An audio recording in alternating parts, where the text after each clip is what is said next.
2 weeks ago, my sister screamed at me in front of our parents. "You've ruined our lives." They just nodded like it was the most obvious truth in the world. I didn't yell back. I didn't break down crying. I just walked out with nothing but my bag and the weight of their silence. But this morning, I woke up to 14 missed calls. Now they say they need me. So what changed? Before I dive into how my family erased me until they needed the one they discarded, drop a comment about what time you're watching this and where you're from. Maybe you've been erased too. The living room air felt heavier than the darkness outside. My sister, Seraphine, sat perfectly positioned on the edge of our cream sectional, her ring light creating an artificial halo around her perfect features. Another live stream, another milestone, 50,000 followers this time. My parents watched nearby, nodding along as though she'd just cured cancer. I stood in the doorway between kitchen and living room, clutching a twice-reheated mug of tea that had long gone cold. No one had mentioned my name in over an hour, but that wasn't surprising. I'd become an expert at blending into the background of my own home. Sometimes I wondered if even the walls noticed me more than they did. Then it happened. The laptop screen flickered and Seraphine's voice jumped half an octave. "Oh my God, not now." Her curated smile vanished instantly. "Why does this always happen when you're around?" She snapped, her voice slicing through the room like a razor.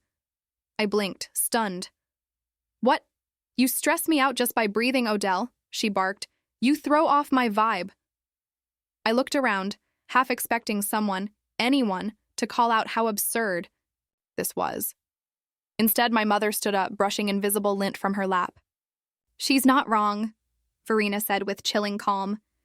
"Every time something good happens, you find a way to ruin it. You've ruined her life." She paused, twisting the knife deeper. "Honestly, you've ruined ours too."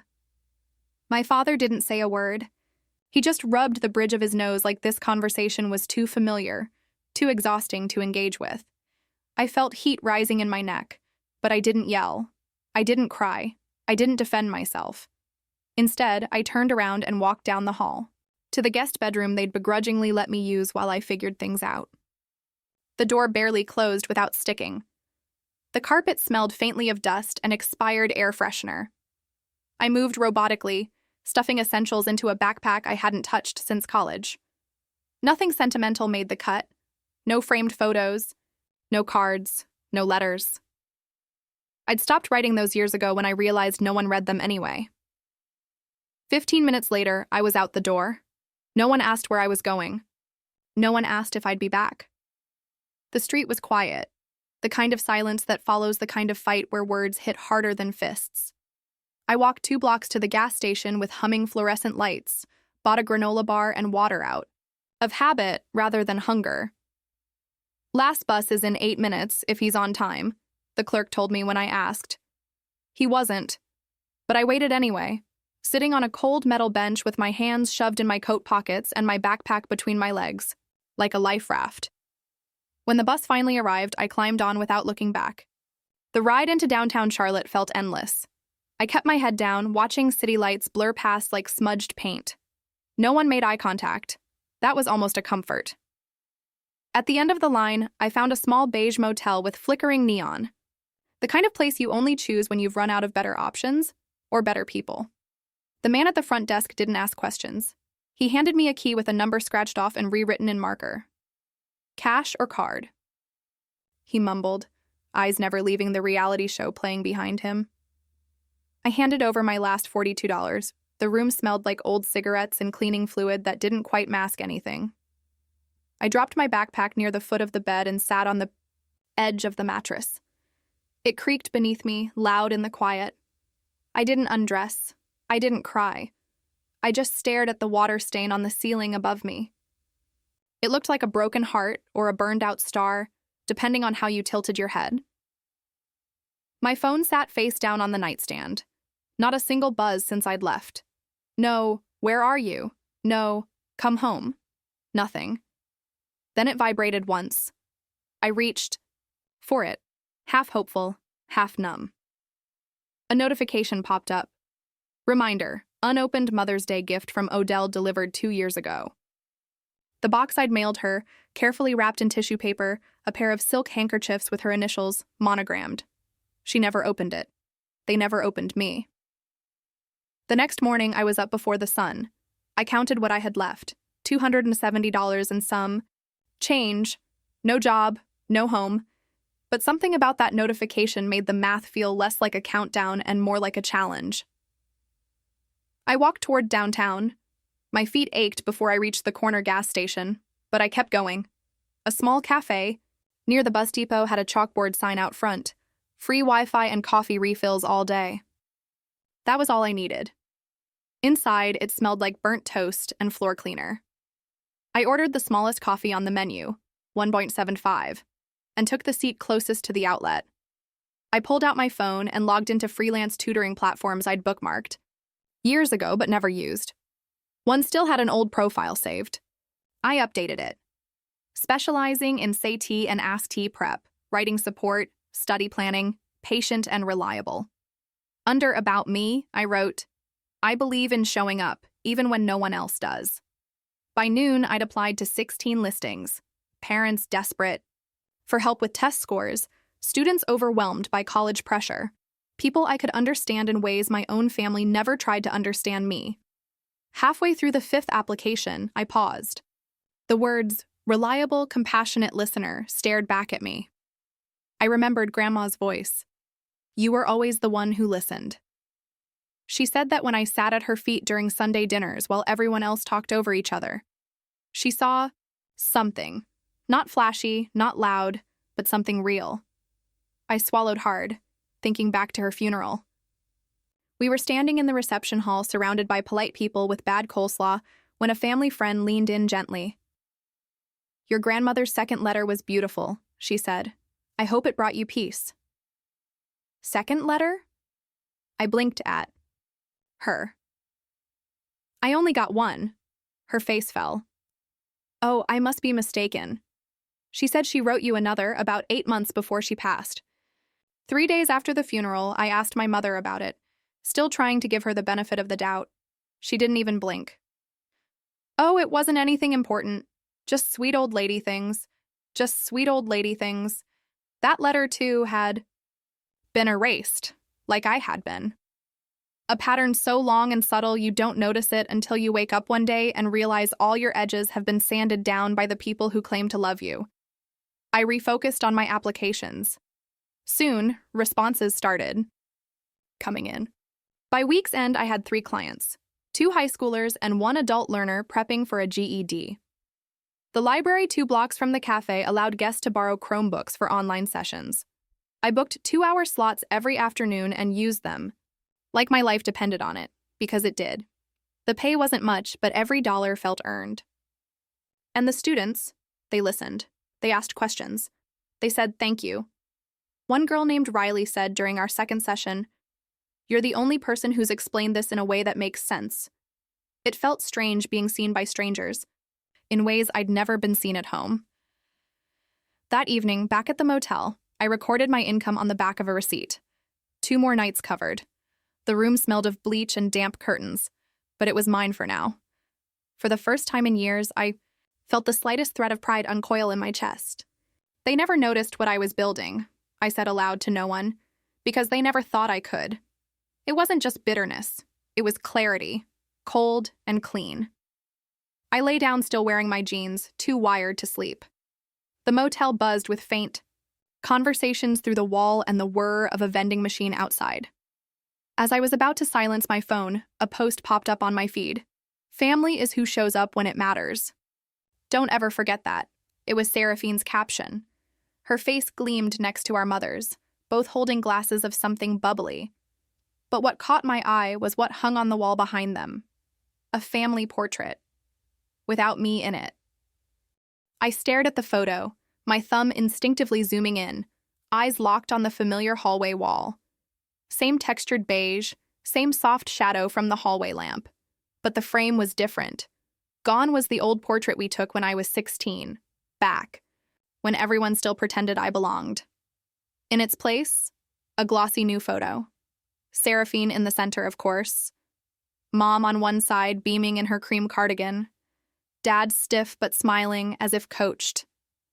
Even Sprout, the golden retriever they got after I moved out, sat proudly in front. It looked like a campaign ad for some Hallmark version of our family, only I wasn't in it. Not a mention, not a trace, just a clean, cheerful slice of life trimmed to remove the messy parts. I didn't cry. I thought maybe I would, but all I felt was a slow rising heat in my chest. Not sadness, not quite rage either.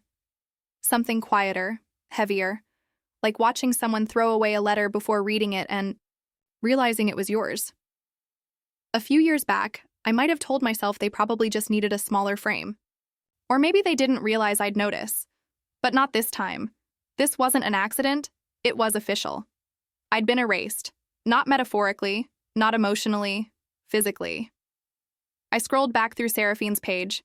Throwback to the good old days. Family dinner last Sunday, grateful for my tribe. There I was, always barely in frame or cropped out entirely, and now I was just gone. A memory pulled me under. I was 9, standing on a stool so I wouldn't be too short for the church group. Photo. Everyone laughed when Seraphine joked, "Odell always looks like she photobombed us." That time Mom did defend me. Kind of. She said, "She's just shy, that's all." But they moved me to the end of the lineup anyway. Out of frame was easier. I blinked. Away the memory and reached for my tote bag, needing distraction. I began organizing tutoring inquiries when I noticed my spam folder. There it was, a subject line I nearly missed. Family podcast opportunity, sent by Seraphine. I had been CC'd. My stomach clenched. I opened it. A short, professional note.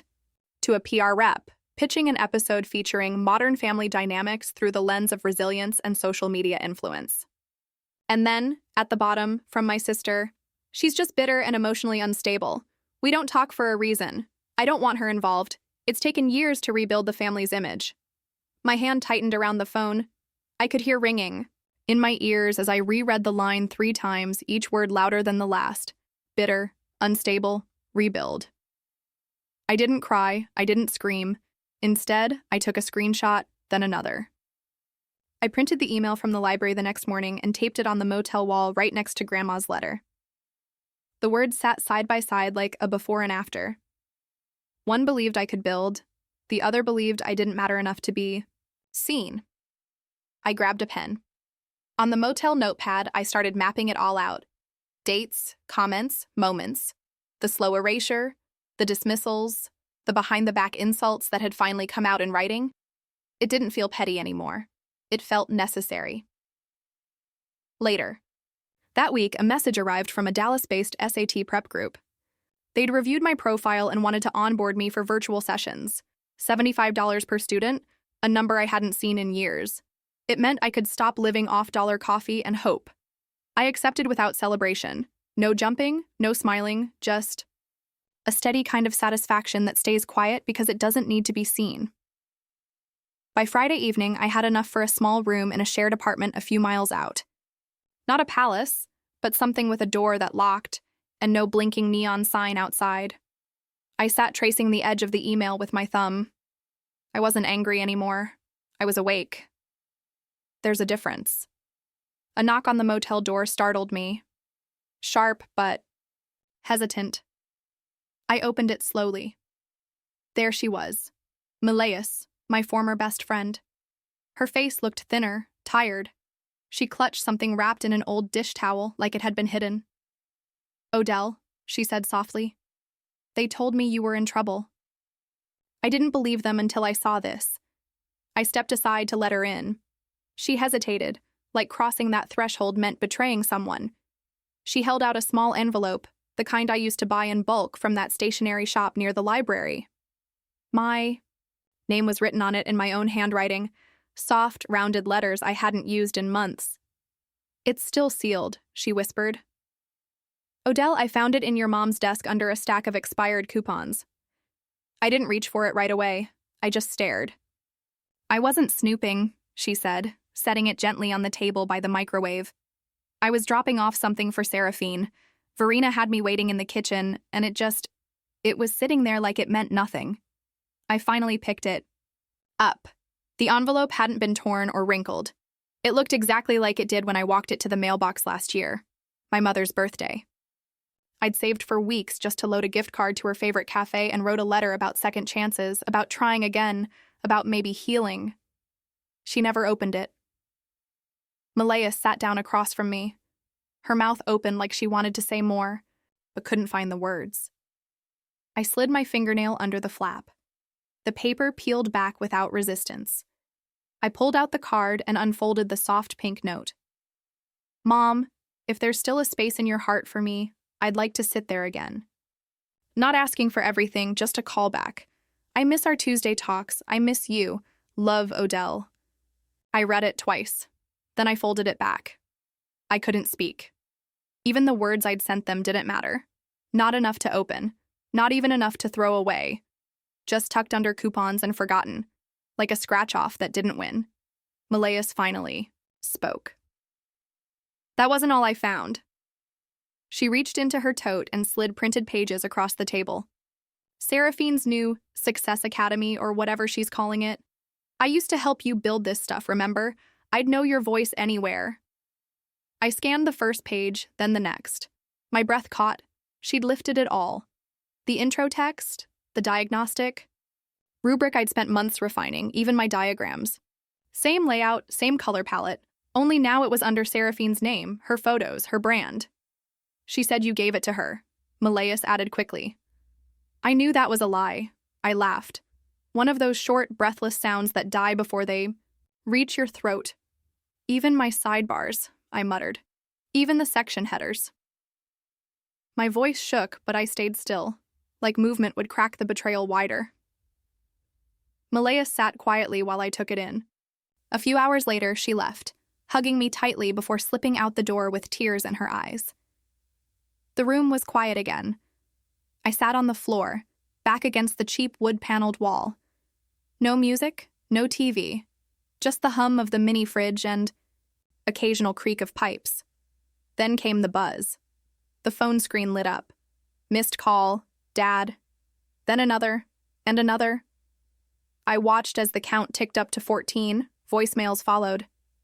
I didn't listen at first, but curiosity peeled me open just enough. The last one was from my father, his voice weary. Odell, your sister's getting dragged all over the internet. Some blog picked up the story. They're calling it plagiarism. People are mad. She's saying you're lying, but we need your help to calm it down. She's not handling it well. No apology, no acknowledgement. Just the usual pattern. We need you when it burns. I didn't answer. I didn't even text back. I just sat there, phone on my lap, screen lighting up again and again. They only ever call, I whispered to the silence, when I can fix what they broke. My arms felt heavy. I leaned forward, resting my forehead on my knees. This wasn't tears. This was something slower, sadder. I opened my laptop and hovered over my folder marked Curriculum Archive. My finger tapped the delete key. Maybe I should just let it go. Erase it all, like they tried to erase me. But then I noticed something, a folder I hadn't touched in years. Grandma Legal, I clicked. Inside was a scan I barely remembered uploading, an image file labeled Will Odell. I opened it. There it was, clear as day. My grandmother's signature, her handwriting, a clause stating that I, Odell Shipley, was the sole recipient of her educational materials, all her curriculum, tutoring designs, and teaching frameworks. Was the legal heir to the very work Seraphine had stolen, and it had been scanned 5 years ago, hidden ever since. The next morning, the weight of that scanned file hadn't faded. I stared at it while sunlight crept through dusty blinds, illuminating my computer screen like some divine spotlight. The words were there, bold and formal, stamped and signed in my grandmother's careful pen. All intellectual property and preparatory curriculum created or co-developed with Odell Shipley shall remain under her sole name. She had protected me, quietly, legally, and my mother had ignored it completely. I sipped lukewarm coffee from a chipped mug. My phone buzzed again. Another voicemail, the second that morning. My thumb hovered over the play button. Verina's voice came through, softer this time. Odell, please. You can't just let the family fall apart. Your sister's career is hanging by a thread. She said, the family. But I knew what she meant. Them. The ones who replaced my face in pictures. The ones who left my envelope in a drawer like trash. Then another voicemail from Seraphine. Her voice cracked with panic.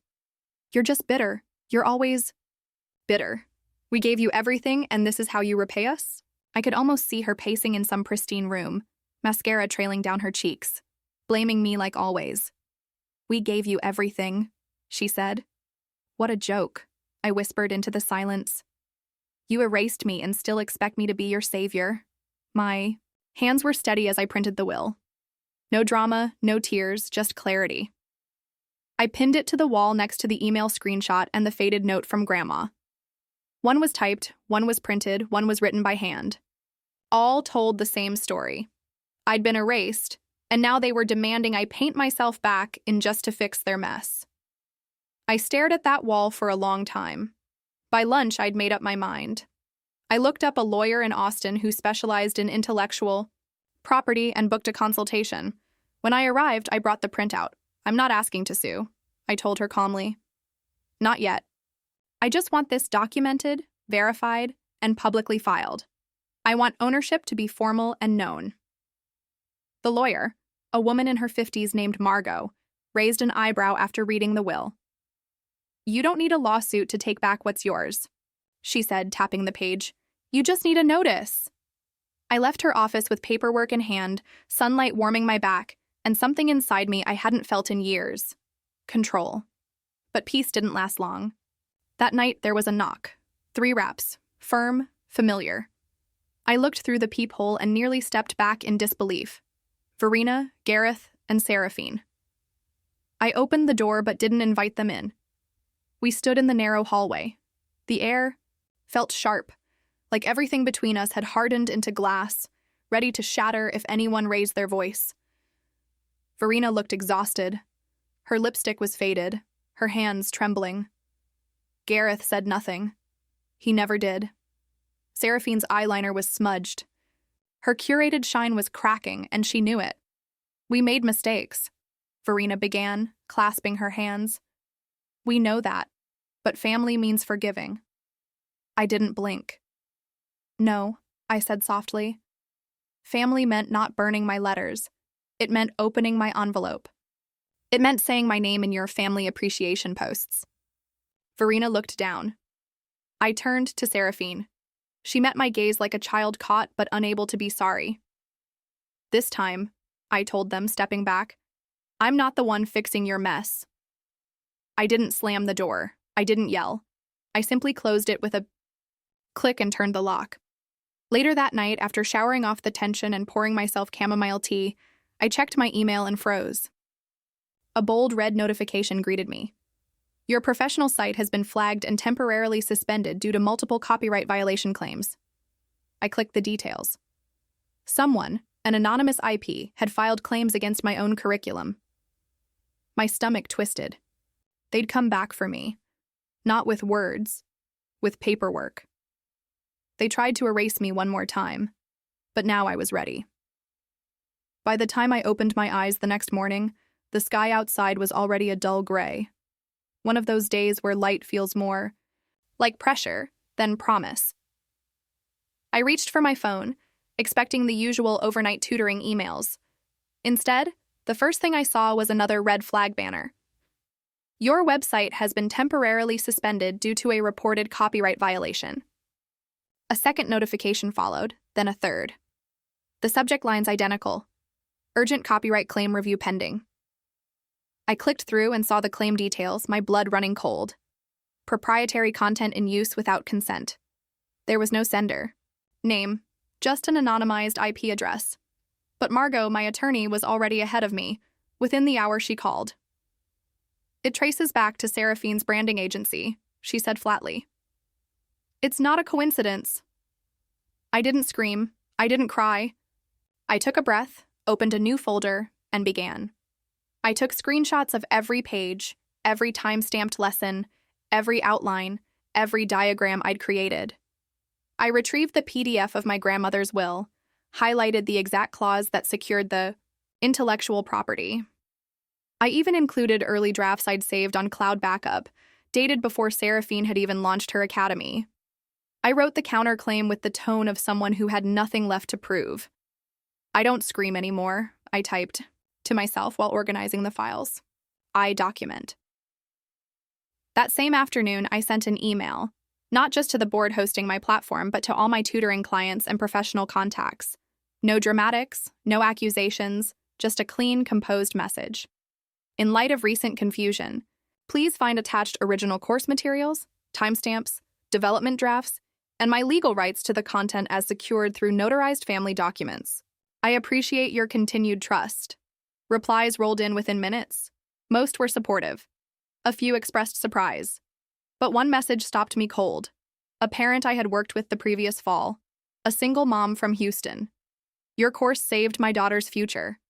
Don't let them take this from you." That one I printed. I placed it next to the will on my wall.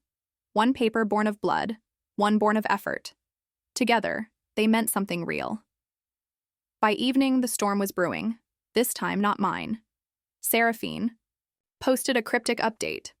"People love to take credit once the hard work's done. Funny how that works." But the internet wasn't buying it this time. Within the hour, someone, an intern she must have let go, posted screenshots, timestamps, chat logs, even early Canva templates, all tied to me, all dating back years. The comment section beneath Seraphine's post turned fast. "This looks like a textbook case of erasure. Wait, why is Odell not credited on anything? Y'all believe the family brand too easily." I didn't respond. I didn't need to. Instead, I sat on my worn couch with peppermint tea, legs curled beneath me, laptop in my lap. For the first time in a long time, I didn't feel small. I felt still. Strong. Then just past 10 p.m., Margot called again. "Odell," she said cautiously, "I don't want you to panic." I paused, heartbeat slowing to a steady rhythm. "Tell me." "Seraphine's team just filed an emergency injunction. They're trying to block your site permanently. And," she hesitated, "your name is now being dragged in a Reddit thread that's gaining serious traction." So this was their last swing. Not a conversation, not an apology, an ambush. I set down my mug carefully and looked at the papers on the wall. This wasn't just personal anymore. It was public. And now it was war. The next morning, I didn't rush to check my inbox. I made coffee, let the kettle hiss and breathe. I took my time cracking the window, letting in just enough cold air to feel awake. Only then did I open my laptop. The subject line was waiting. Formal injunction filed. Cease and desist pending court review. Margot had warned me, but seeing it in black and white knocked something loose inside me. It wasn't just a challenge to my work. It was a move meant to bury me. Below the message was a copy of the injunction. My name, my course, my students, all temporarily frozen. Almost simultaneously, a viral Reddit thread was forwarded to me. At first, I didn't click, but curiosity, or maybe defiance, got the better of me. My sister stole everything from me and turned our family against me. The username was generic, but the phrasing was textbook Seraphine. The narrative flipped. Now, she was the victim. Now I was the jealous sister out for revenge. The comments were brutal.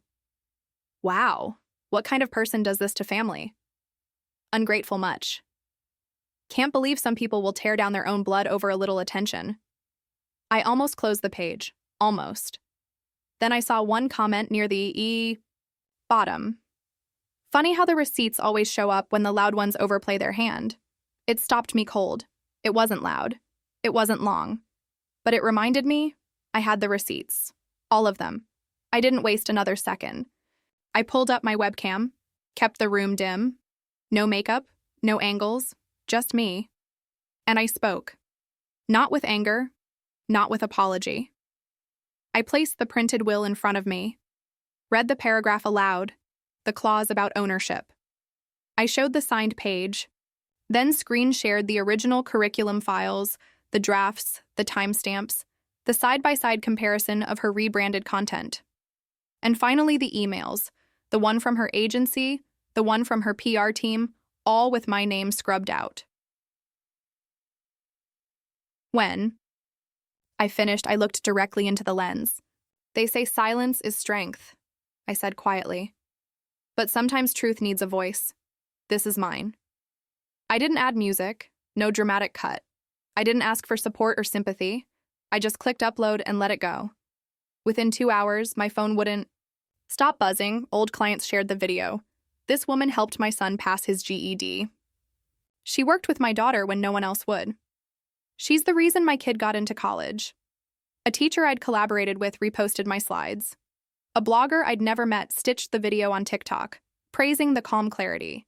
Even the Reddit moderators took action, labeling the original thread a misrepresentation and locking the comments. Something was shifting, slowly but undeniably. Late that night, I got a voicemail from my mother. Her voice was low, not performative, just tired. We're sorry. Not for everything. Maybe not yet, but for now. For letting it happen. You didn't deserve that, Odell. She didn't ask me to call back, and I didn't. That part of me, the one that had wanted to hear those words since I was 9 years old, didn't jump. It didn't reach. It just listened and let it settle. A few hours later, there was a knock on my door. No one I knew had said they were coming. I opened it slowly. A delivery man stood there holding a small box and a clipboard. Certified, he said. Signature required. I signed, closed the door, sat on the edge of my bed, and peeled back the seal. Inside was a single envelope, legal-sized cream paper, from Seraphine's lawyer. I opened it and read, Proposed settlement agreement enclosed, confidentiality required. Full rights and name restoration in exchange for non-disparagement. They were offering a deal, a silent end, a trade. But they were wrong about one thing. Silence didn't protect them anymore. It just bought my answer. The check didn't tremble. In my hands. It was heavy. Yes, 6 figures worth of forgive and forget. But my fingers stayed steady as I unfolded the NDA behind it. Withdraw all claims. Delete the video. Never speak publicly again. It was the kind of offer that came dressed as resolution but stank of control. I read it twice. Once as a woman who had spent too many years second-guessing herself. Then again as the woman I'd become, no longer looking for permission to be heard. And then I walked to my shredder, slid in the papers, and listened as the blades turned their silence into dust. That afternoon, I posted my final statement. No video this time, just a still image. My name, my credentials, and the words. You don't owe people silence just because they shared your last name. I won't take hush money for pain I never caused. By nightfall, it was everywhere. Women from all over, former educators, daughters who'd been gaslit out of inheritances, sisters who knew the sting of being scapegoated, began sharing it. Not for sympathy, but because it named something they couldn't say themselves. One message read, I thought I was the only one. Thank you for saying what I couldn't. In my new home office, where I no longer needed to ask for a chair at the table, I hung the wrinkled paper I'd carried since that motel room. You will build what no one sees today. It rested beside the official letter from my lawyer. Ownership affirmed, IP registered, curriculum protected. The desk was modest. The window overlooked a bus stop. But it was mine. I haven't heard from my family since. Not on birthdays, not when Seraphine's site was permanently shut down. Not when word spread that Mom had quietly sold the house. Some said it was to cover the legal fallout. Others whispered she just had enough. But I didn't wait for gossip. I didn't need apologies printed in ink or whispered through other people's mouths. They weren't monsters, just people who made me invisible when it was easier than looking in the mirror. I didn't fight to punish them. I fought to free myself, and freedom? It's quieter than I imagined, but not empty. Last month, I launched a small scholarship fund in my grandmother's name. Nothing flashy. Just enough to help kids like the ones I used to tutor when I barely had rent money. Thank you notes started coming in. Most were from strangers. One was from a student I taught back when I was working out of the public library.